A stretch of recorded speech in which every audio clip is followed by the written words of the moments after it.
My colleague Ava, who had suffered a terrible accident, was working with her head down, avoiding people's eyes. Suddenly, an inappropriately loud laugh disrupted the somber atmosphere of the office. "Look at that battered face, you're like a monster. Monsters shouldn't come to the office, haha." The unreserved loud voice of our boss, Kevin, struck her heart like a sharp arrow. Ava, who had been holding on until the last moment, finally couldn't hold back and started to shake her shoulders slightly. The moment I saw a tear drop from her face, which she covered with her hands, my head heated up in anger. I'm fed up with losing the smiles of those I care about. With that thought, I began to plan a meeting with a certain person. My name is Tyler. I'm a 35-year-old ordinary office worker. My family runs a hospital, and I was given everything I needed since I was young. My parents allowed me to freely pursue any hobbies or interests I had, and provided a good environment for my education. However, I had no outstanding talents and realized by the time I entered elementary school that I had no particular skills. In contrast to me, my younger brother, 2 years my junior, Kyle, quickly achieved notable results. Kyle, with intelligence much like our father's, continued to deliver results one after the other, quickly becoming the focus of our father's expectations. But I didn't resent that. Instead, I was thankful that I could live freely without any constraints. However, this relationship crumbled fragilely during middle school. While I aimlessly attended a local middle school, Kyle was accepted into a prestigious middle school in New York. Seeing Kyle aiming for medical school to follow in our father's footsteps, I started to feel a sense of alienation. My father also seemed to pay attention only to Kyle, as if I didn't exist. Having lost all confidence, I became unable to attend school and started to shut myself in my room. The one who continued to love me unchanged was my mother. "You have your own strengths. Don't worry, there are so many fun things in the world. You don't have to rush." My mother was an optimist and always reassured me that it's okay. Hearing her words somehow eased my anxiety, and I felt that I had value as I was. Thanks to her, I managed to graduate from middle school and went on to a local high school.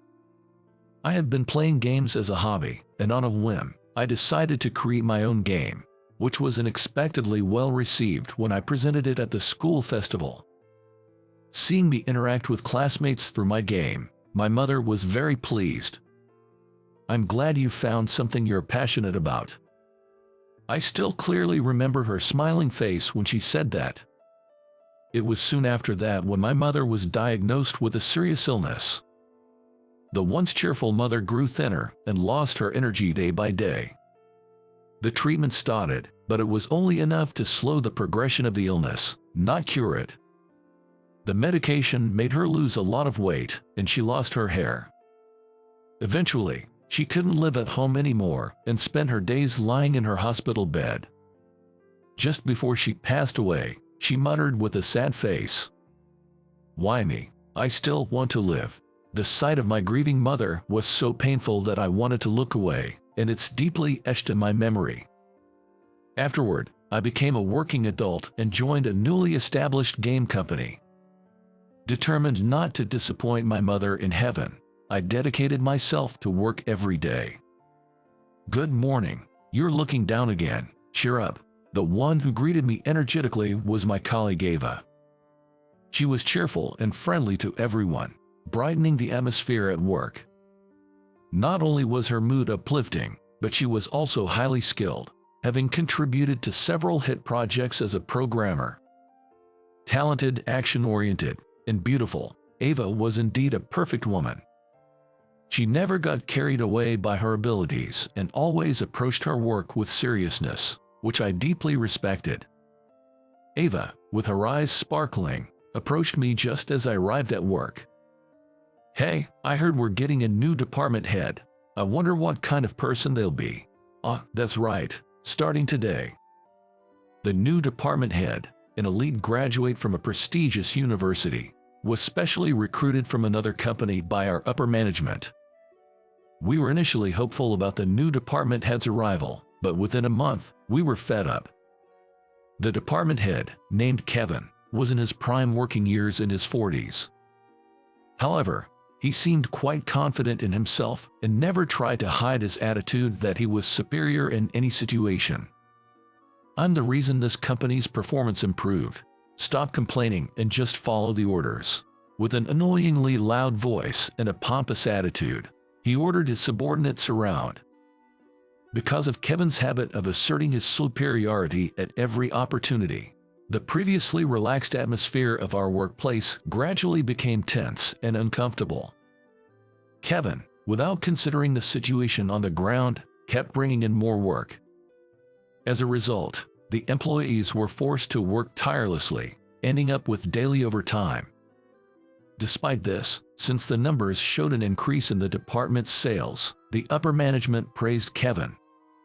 This led to a vicious cycle where Kevin's attitude became even more arrogant, and his unreasonable demands on his subordinates continued unabated.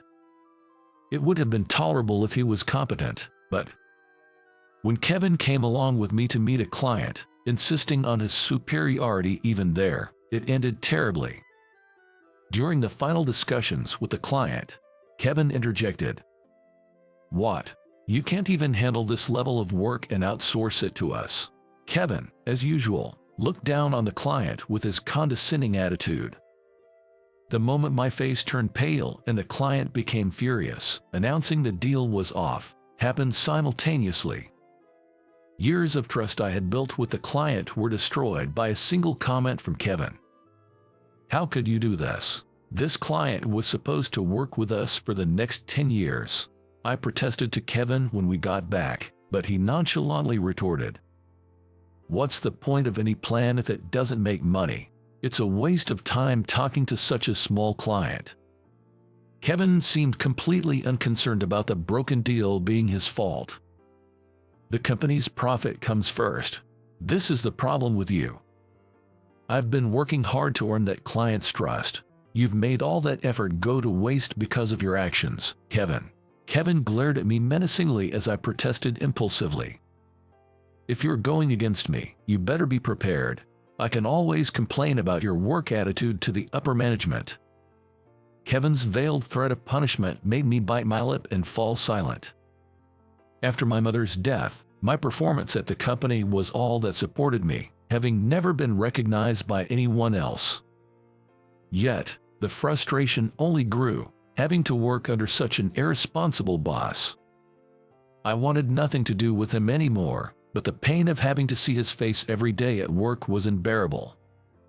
Since then, I've been careful to avoid working with Kevin as much as possible. But he kept causing trouble for other subordinates as well. He wouldn't bother to learn document preparation or administrative procedures, saying such simple tasks should be done by subordinates, and dumped everything on us. At times, he would even take documents without asking, including taking documents containing sensitive personal information to another company. It nearly turned into a major crisis, but Ava, who was with him at the time, apologized profusely. Thanks to her, this situation didn't escalate, and it was resolved within our department. But it could have easily become an emergency that threatened the company's existence. Yet, Kevin continued his defiant attitude without admitting any fault. Preparing easy-to-understand materials for the supervisor is the subordinate's job. It was almost a big crisis because of your lack of attentiveness. Ava was the first to lose patience with Kevin's unapologetic behavior. On the day of the personal information incident, Ava invited me out for drinks. She, too, had been troubled by Kevin's terrible attitude on a regular basis. It's not just today. I went to a meeting with him before, and he started lecturing the client arrogantly, causing a lot of trouble. I thought so. It's bad enough with people inside the company, but causing trouble for our clients is too much. So, Ava and I ended up venting to each other, but there was nothing we could do about it. I was just hoping Kevin would be transferred out as soon as possible, but Ava had other plans. From the next day, Ava began to firmly say no to Kevin. That day, as Kevin was criticizing the work of his subordinates as usual without providing any concrete suggestions for improvement, Ava spoke up. "If you're so confident, please proceed with the work without relying on us. We, in turn, will not involve Kevin at all." Her statement echoed the sentiments of the entire workplace. Her argument was so convincing that Kevin couldn't refute it, no matter how much he tried afterward. Seeing this, spontaneous applause broke out from the employees in the department. Everyone was fed up with Kevin's tyranny. Completely isolated, Kevin glared at us in silence, his face flushed with anger. While everyone was expressing their gratitude to Ava, Kevin shot her a furious look. After being humiliated in front of everyone, Kevin began to harbor a grudge against Ava from that day on. "You will see, you've made a fool of me like this. I'll get back at you someday." Muttering complaints, Kevin returned to his desk. Following that day, Kevin became subdued, allowing the employees to carry out their daily work smoothly. Everyone was thankful to Ava for speaking up so clearly. Especially Henry, the manager caught between Kevin and his subordinates, was so moved that he tearfully thanked Ava. We all hoped for a return to a peaceful workplace. But then, shocking news was brought to the workplace. Ava had been involved in a serious accident. She was out on a visit with Kevin by car when they unfortunately got into an accident. Ava was unconscious when taken to the hospital and had to be admitted. Kevin, on the other hand, had no serious injuries and showed up to work the next day as if nothing had happened. It was all because of her poor driving that I had such a terrible experience. She should work on her driving skills before meddling in other people's work. Ava is seriously injured and hospitalized. Isn't it cruel to speak like that? I couldn't help but retort to his sharp words. But Kevin just smirked with a chilling smile. A sudden feeling of unease washed over me. "Anyway, when Ava comes back, please don't say anything that could upset her. All right, we'll see if she can come back here after she's discharged." His ambiguous statement made me frown. Kevin left with a creepy smile, saying no more. The reason for Kevin's behavior became clear 2 months later when Ava was discharged from the hospital. Her condition upon returning to work was dire.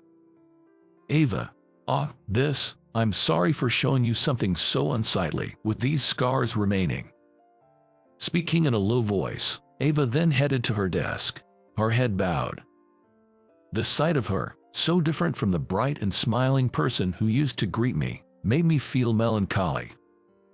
Her face was still healing, covered in bandages, with more than half concealed. The visible skin was discolored from the injuries, and her muscles were contorted, distorting her mouth. Her once smooth and beautifully shaped face, like a boiled egg, was now unrecognizably distorted. I couldn't find the words to comfort Ava, who quietly kept her head down. Although I knew about the serious accident, I wasn't aware of the extent of the injuries to her face. Ava worked with her head down, making sure no one could see her face. Sensing the situation, the colleagues remained silent, not attempting to start a conversation. But the somber office atmosphere was suddenly shattered by Kevin's inappropriate laughter. "With a face like that, all bumpy, you look like a monster. Monsters shouldn't come to the office." Kevin's loud and insensitive remark made everyone stiffen. Naturally, Ava heard it too, and his words shattered her heart like a sharp arrow. Ava, who had been holding back until the last moment, started to shake her shoulders finally, unable to contain her emotions any longer. The moment I saw a tear drop from her face, which she covered with her hands, my head heated up with anger. Having worked with her for many years, I had never seen the always smiling Ava cry. Her saddened appearance overlapped with the image of my mother before she passed away. My mother also had a disfigured face and cried every day. I was fed up with losing the smiles of loved ones. When I noticed her tears, such feelings stormed through my mind. I immediately stood up, shielding Ava from behind. Then, I raised my voice in anger at Kevin. who was still laughing thoughtlessly. "Kevin, that's way out of line. As a supervisor. No, as a person, this is unacceptable. Apologize right now." "What? I haven't done anything that needs apologizing for. Are you accusing me of something too? If you don't like having me as your supervisor, work somewhere else." Saying this, Kevin left the room while making a call somewhere. I considered going after him but realized I had more important things to attend to. Turning back, I saw Eva quietly shedding tears, her head bowed in sadness. I couldn't let her be saddened like my mother was. Taking her hand firmly in mine, I spoke with sincerity. "Don't worry about a thing. I'll always be here for you, so there's no need to worry." Just as my mother used to encourage me, I spoke gently and gave her a reassuring smile. Working together at this company, Eva always greeted me with a radiant smile. Now was the time to return the favor, I thought, as I gently patted her back with encouragement. Soon after, I was called in by the upper management. I was subjected to a stern questioning. It was about the incident where Kevin took documents containing personal information to another company. Somehow, the story had been twisted to suggest that it was not Kevin but I who had made the mistake, and the management was grilling me. I had no recollection of such an event and desperately tried to explain, but no one would listen. Before I knew it, my transfer to a rural area was decided. All this happened just a few hours after my confrontation with Kevin. It was too well executed to be coincidental, and later, an unbelievable truth came to light. Kevin had apparently been doing this kind of thing repeatedly in the past. Whenever he made a mistake, he would take his time to set up a subordinate to take the fall. He would fabricate all the evidence and then suddenly pin the blame on a subordinate, rushing the upper management's decision to transfer or fire them before they could respond. This way, the blame for the mistake fell on an unsuspecting employee. Kevin planned to continue acting as a supervisor in the workplace, escaping any blame. The thought of being transferred because of someone else's mistake was unbearable. As I was fuming over what to do, I was called in by Nathan, who used to be my supervisor. Even if it was Kevin's suggestion, it's impossible for Tyler to do such a thing. But Kevin won't be satisfied with this situation as it is. Nathan said, "It's frustrating, but we're currently devising a plan against Kevin. I'm sorry, but could you pretend to be transferred for a while?" Nathan then suggested I take some paid leave. Having focused on work all this time, I had about 3 weeks of vacation accumulated. Since Ava's accident, I had been working non-stop to fill the gap left by such a capable employee. Encouraged by Nathan's words to think of it as an extended break, I accepted the proposal. As I was about to leave the company, Nathan quietly informed me of something else. He mentioned contacting a certain individual. It was Harrison, the chairman of the group of companies overseeing ours. Chairman Harrison was often traveling around the world and rarely had the chance to return to America. But he was scheduled to come back to America soon, and Nathan would reach out to him on my behalf. Grateful for Nathan's arrangements, I decided to wait for the day I would meet Chairman Harrison. The first person I contacted that day was Kyle. Now a respectable doctor and having taken over our father's hospital, I had great respect for Kyle. But it had been a while since we last spoke on the phone, so I was nervous as I listened to the ringing tone. "Tyler, it's rare for you to call me." Hearing the familiar voice that hadn't changed over the years, I felt the tension in my shoulders ease. I pleaded with Kyle for help, sharing with him Ava's situation. I told him about the injuries she sustained in the accident and my desire to heal the scars on her face as much as possible. After pondering for a while, Kyle promised to do everything within his power to help. "I'd like to see her condition myself. It might be busy, but can you come to our hospital?" I told Kyle. We'd come right away, and hung up. Ironically, thanks to Kevin, I had 3 weeks of paid leave and was ready to move at any time. I immediately contacted Ava and rushed to Kyle's hospital. I appreciate the thought, but are you sure they can treat me? The doctor I saw said it would be difficult without a highly skilled physician. Ava looked at me with a mix of hope and uncertainty. Besides, they said the good doctors are so popular that I couldn't get an appointment for the next 2 years. No problem, I'm sure it will be fine. The doctor she mentioned was probably Kyle. Kyle is a skilled plastic surgeon who has treated thousands of cases of scars, burns, and injuries. As the scars and indentations are carefully treated, the patient's expressions brighten. Kyle once said that seeing their smiles is the greatest reward of all. Supporting a worried Ava, we hurried to the hospital where Kyle was waiting. In the consultation room, Kyle carefully examined Ava's facial injuries and nodded confidently.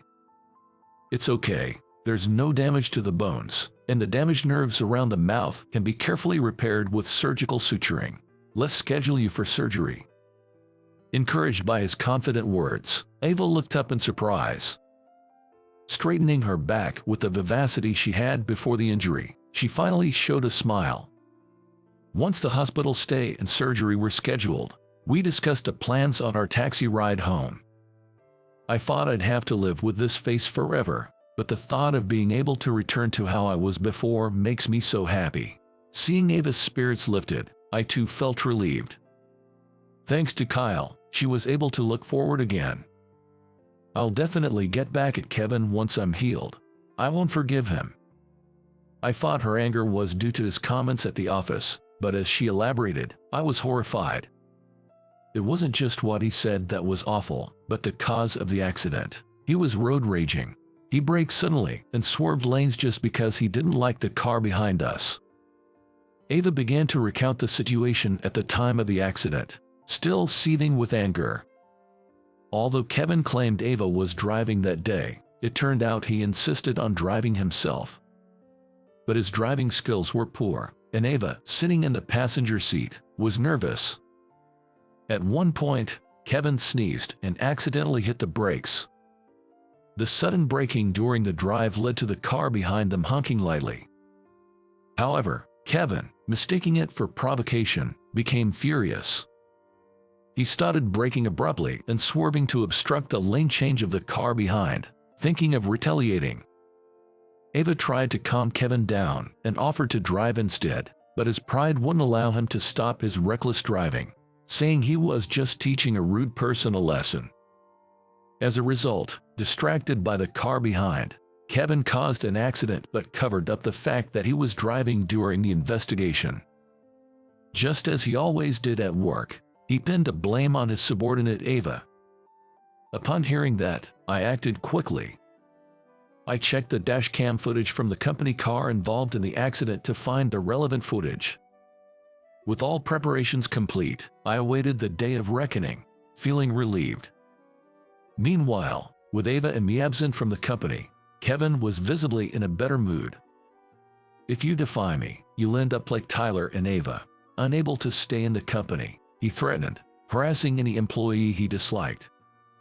As reports of his behavior reached me, my 3-week paid leave came to an end, and it was time to return to work. Executive Nathan called me in and asked me to wait in a room at the company. Chairman Harrison, who had just returned from an overseas inspection, was visiting the company, causing a stir since the morning. Kevin, on the other hand, was eager to meet Chairman Harrison and promote himself, pacing near the office. When Chairman Harrison arrived, he began chatting with Nathan. Kevin, having no business there, hovered nearby, desperate for attention. After about 10 minutes of conversation, Chairman Harrison turned to Kevin with a surprised expression as if he had just noticed him. "Ah, so you're the famous Kevin I've heard about. An elite graduate from a prestigious university, I hear. I've been told your department has seen a significant improvement in performance." "Thank you very much." Even Kevin, as self-centered as he is, seemed unable to behave recklessly in front of the chairman of the group company. If an employee as capable as you can get along well with that person, I'm sure you'll achieve great results together. After all, that person is one of the most promising talents in our company.